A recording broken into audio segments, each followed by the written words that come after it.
distinction entre les hommes par rapport à leur couleur, ni à leurs origines sociales, ni à leur place dans la société. C'est uniquement ce qu'il y a dans les cœurs qui compte pour Allah subhanahu wa ta'ala. Et le Coran a cité l'histoire d'un homme d'origine africaine, donc de peau noire, qui s'appelle Luqman, surnommé Luqman le sage al-Hakim. Selon l'opinion de la majorité des historiens et des mufassirin, Luqman était africain, donc un homme de couleur. Et dans la société, jusqu'à il y a un siècle, l'homme noir était associé à l'image de l'esclave ou la personne qu'on exploite. Mais le Coran, depuis sa révélation, donc depuis le Lawh al-Mahfouz, il explique les qualités et les valeurs morales de Luqman, et ses ordres et ses conseils vont être suivis par les musulmans jusqu'au Qiyamah.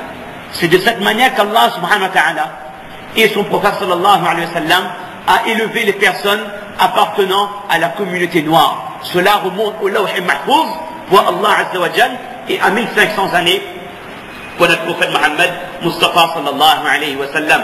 Et Allah ta'ala dit clairement dans le Coran, inna akramakum indallahi atqakum.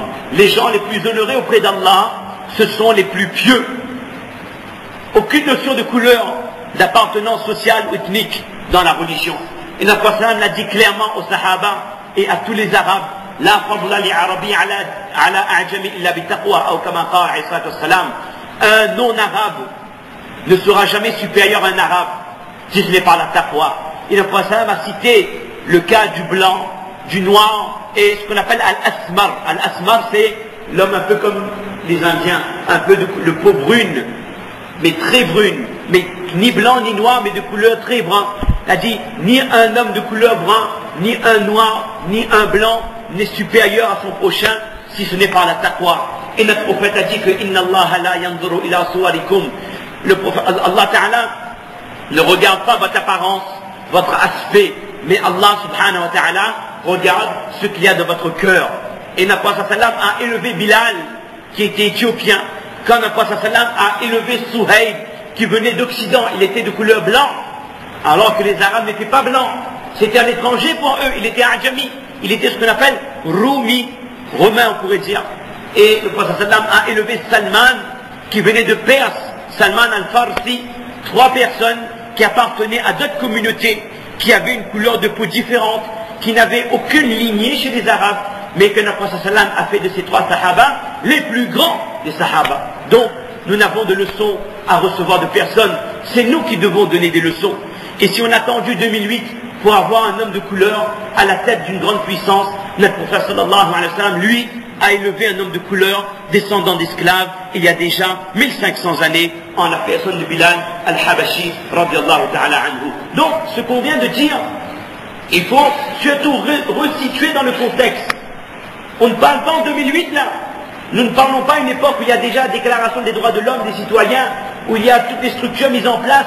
Nous parlons d'il y a 1500 années, on le répète, dans le désert, à une époque où toutes les autres civilisations vivaient dans la barbarie. Là, notre prophète sallallahu alayhi wa sallam amène cette lumière qui va éclairer ces sahaba, qui va éclairer l'humanité, lumière qui va par la suite s'éteindre, et que l'Occident ne profitera pas, et que, comme on a dit, à partir du XVIIIe siècle, les gens vont comprendre quel apport a été celle de l'islam pour l'humanité dans les valeurs humaines, et qui va être porté au plus haut jusqu'à atteindre son summum maintenant au XXe siècle. Ça, c'est l'apport de notre religion pour l'humanité. Et vous savez, cette notion d'égalité entre les races, nous le retrouvons dans tous les ibadat. Regardons par exemple l'accomplissement de la salat en Jamal, d'accord? Lorsqu'on a un premier saf, est-ce qu'il a été dit que le premier saf est réservé aux notables, aux grandes familles? C'est ceux qui ont cotisé pour construire cette masjid qui auront le droit de s'asseoir au premier saf. Permettez-moi de vous taquiner aussi. Ceux qui ont fait le grand mariage ont le droit, permettez-moi. Mes élèves sont tous d'origine moyenne mahoraise. C'est pour ça que je me permets. Ceux qui ont fait le grand mariage, ils peuvent s'asseoir au premier saf. Là, wallah. C'est la personne qui a été choisie par Allah pour donner plus de temps à la masjid. C'est lui qui vient au premier saf. Personne ne pourra dire, toi, tu n'es pas réunionnais. Retourne derrière. Moi, j'ai payé, moi, j'ai mis de l'argent dans cette caisse. Je suis en droit de m'asseoir au premier saf. Jamais de la vie. Inna akramakum indallahi atqakum. Regardez, lorsqu'on va au Hajj, qu'Allah nous amène, Inch'Allah, lorsqu'on met le ihram, c'est quoi le but du ihram? c'est de casser tous les signes extérieurs de richesse. Quand vous êtes au Hajj, vous êtes à Arafat, il n'y a pas de Français, d'Éthiopiens, il n'y a pas de personnes de telle nationalité, de pays riches ou de pays pauvres. Devant Allah, nous sommes tous égaux. Quand vous faites la salat, vous êtes devant Allah, Allah ne regarde pas votre famille, ne regarde pas votre compte en banque, ne regarde pas vos biens, Allah regarde ce qu'il y a dans votre cœur. Ça, c'est l'apport énorme qu'est l'apport de l'islam et de notre prophète sallallahu alayhi wa sallam pour l'humanité. Et aujourd'hui, ils veulent revenir à l'uniforme dans les collèges. Pourquoi? Parce qu'ils veulent casser les signes extérieurs de richesse, tout ce qui distingue ce qu'on appelle, c'est fort, hein, mais les cartes sociales. Ils veulent casser ça, et le ihram est là pour ça. Devant Allah, nous sommes tous égaux. Et maintenant, dans les 2 minutes qui restent, souvent on parle que l'égalité, maintenant on parle de parité entre hommes et femmes. D'accord? On dit que l'islam ne donne pas les mêmes droits à la femme qu'à l'homme.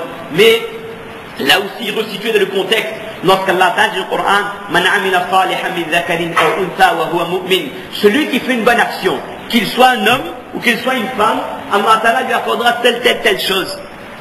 Aujourd'hui, on se bat pour la parité entre hommes et femmes dans les rétributions, dans le salaire, je parle dans le monde du travail.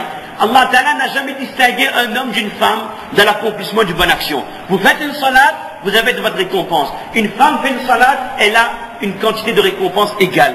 Il n'y a pas de distinction entre hommes et femmes dans les rétributions. Maintenant, si dans l'héritage, il y a une différence dans le partage, mais il y a une origine à ça, il y a une raison. Excusez-moi, j'ai plus de voix. Il y a une raison à ça. C'est que l'homme se doit d'assurer l'essentiel des dépenses pour la maison. Et si à notre époque, et ça on en connaît, s'il y a des hommes qui osent demander à leurs épouses, participe dans le loyer, ou aide-moi à payer les impôts, ou quand on va faire les cours c'est 50-50, ou alors je paye l'eau, tu payes l'électricité, ça c'est haram. Ça, on n'a pas le droit. Et ça, dans beaucoup de familles, même des familles aisées. Ils disent, bon, moi, il paye la viande, ah, on paye poulet, par exemple. Ça c'est haram, ça. Un homme n'a pas le droit de demander à sa femme de participer dans les dépenses de la maison. S'il s'est marié avec cette femme, si lorsque son père ou sa mère est décédé, il a eu 2 fois la part de sa femme, c'est bien parce que dans la vie de tous les jours, il a 2 fois plus de responsabilités.